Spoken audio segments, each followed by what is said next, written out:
Assalamualaikum warahmatullahi wabarakatuh. Perkenalkan, saya Indah Permatasari, Guru Pendidikan Agama Islam di SMK Muhammadiyah 4 Padangan.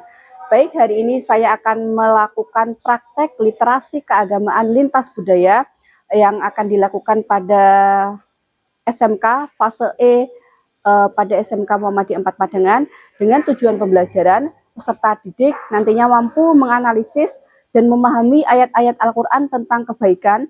Dan yang kedua, setelah mengikuti kegiatan ini, anak-anak nantinya mampu mengaitkan prinsip-prinsip kebaikan dalam agama Islam dengan prinsip-prinsip kebaikan pada agama lain. Jadi nanti akan saya terangkan tentang bagaimana agama lain juga ada persamaan dengan agama kita. Baik, bagaimana videonya? Kita simak video berikut ini. Assalamualaikum warahmatullahi wabarakatuh. Baik anak-anak, hari ini kita akan belajar untuk tentang literasi keagamaan lintas budaya. Jadi tujuan mata pelajaran hari ini adalah menjelaskan makna kompetisi dalam kebaikan.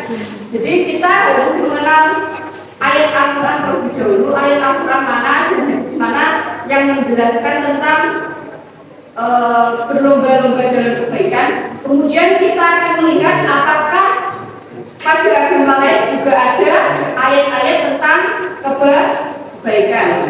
Baik, yang pertama,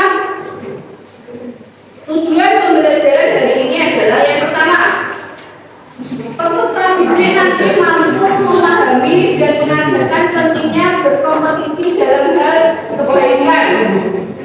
Coba saya tanya, kira-kira berkompetisi dalam kebaikan itu contohnya apa? Kelas 2 kemarin sudah saya kasih tahu kompetisi dalam kebaikan.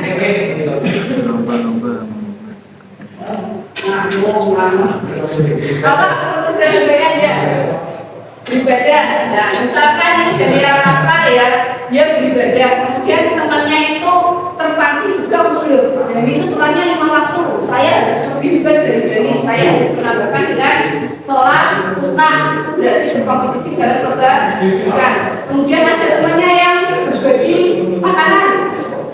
Si Anis bawa 2, kemudian si Dwi bawa 2. Saya juga bisa berbagi seperti Anis. Kemudian biasanya ini juga ini pembawa makanan untuk temannya. Itu contoh kompetisi dalam kebaikan. Kemudian yang kedua, kita juga nantinya mampu mengaitkan prinsip-prinsip kebaikan dalam Islam dengan prinsip agama lain. Kalau dalam Al-Quran sendiri, prinsip surat tentang kebaikan itu ada pada Al-Baqarah ayat 148, yaitu dan berlomba-lombalah kamu dalam kebaikan. Kemudian yang kedua, jadi riwayat Muslim, sesungguhnya Allah menyukai kebaikan dan Allah menyukai orang yang berbuat baik. Dan ketika kita bertemu dengan teman yang berbeda agama, di sini ada anak yang punya teman dengan dari agama lain, ada tidak? Kamu ada? Agama apa? Ini sama Kristen. Kenalannya di mana? Oh, berbeda. Oke. Berarti ini sudah ada teman kalian yang punya teman yang berbeda agama. Bagus ya. Yang lainnya ada? Tidak ada. Semuanya biasanya kita mayoritas Islam, jadi kebanyakan tetangga, teman, apalagi kita berada di sekolah Islam, semuanya temannya agamanya Islam. Nah, ini kita bisa nggak kerjasama dengan agama lain? Saya tanya, kalau kamu punya teman Kristen, dia mau ibadah, bentuk toleransinya bagaimana? Mempersilahkan ya, tidak boleh mengganggu. Kemudian boleh tidak kamu untuk beribadah agama Kristen? Ya. Tidak boleh, karena itu keyakinan mereka, keyakinan kita sendiri. Kemudian agama Kristen itu menerangkan bahwa Tuhannya itu siapa? Yang pertama ada berapa? Ya, Tuhan Bapa, Allah ya. Kemudian Tuhan Anak, Yesus dan Tuhan Ibu. Nah, mereka punya kepercayaan seperti seperti itu. Kemudian dalam agama Hindu, ini Bapak. Kamu dari kamu punya teman kan? Nah, agama Hindu itu menyembahnya Sang Hyang Widi. Sang Hyang Widi itu Konghucu ya. Sang Hyang Widi itu Tuhan. Kemudian kemarin kemudian sempat tanya, kalau di agama Hindu kan ada dewa gunung, kemudian ada dewa apa laut, itu juga Tuhan. Kemudian tanya sama temannya juga. Kemudian dia menjawab, iya itu juga Tuhan. Berarti Tuhannya banyak. Tidak, Tuhannya satu. Cuma itu manifestasi dari Tuhan. Itu kepercayaan mereka. Kemudian Yesus itu anaknya Tuhan atau Tuhan? Yesus itu Tuhan yang berjubah menjadi manusia. Itu pemahaman mereka ketika kemarin sudah tanya. Namanya inkarnasi. Kalau dalam agama Hindu itu ada namanya reinkarnasi. Ada yang tahu reinkarnasi itu apa? Pernah nonton filmnya Senggokong? Cepat kan? Biasanya jadi agama Hindu itu orang itu lagi itu sudah membawa keburukan. Baik, saya putarkan sedikit video tentang Kristen Orthodox.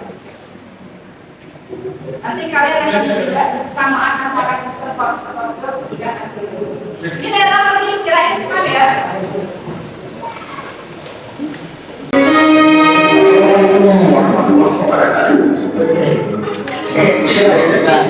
Banyak masyarakat Indonesia yang mengetahui aliran presiden Syria yang berusaha membuat mudik dalam air. Sebagai salah satu sektor agama, orang yang mendapat pasti menyangka mereka agama Muslim. Hal ini wajar karena meski terlihat sempat perbedaan yang mendasar, tentu ada dan tata cara menjalankan ritual keagamaan. Seperti apa sekilas kehidupan Presiden Ortodoksi yang Islam. Saat lima waktu merupakan hal yang nyaman dan wajib dikerjakan oleh umat Islam. Ibadah pada waktu-waktu seperti subuh, zuhur, asar, maghrib dan isya disebut sebagai salat wajib.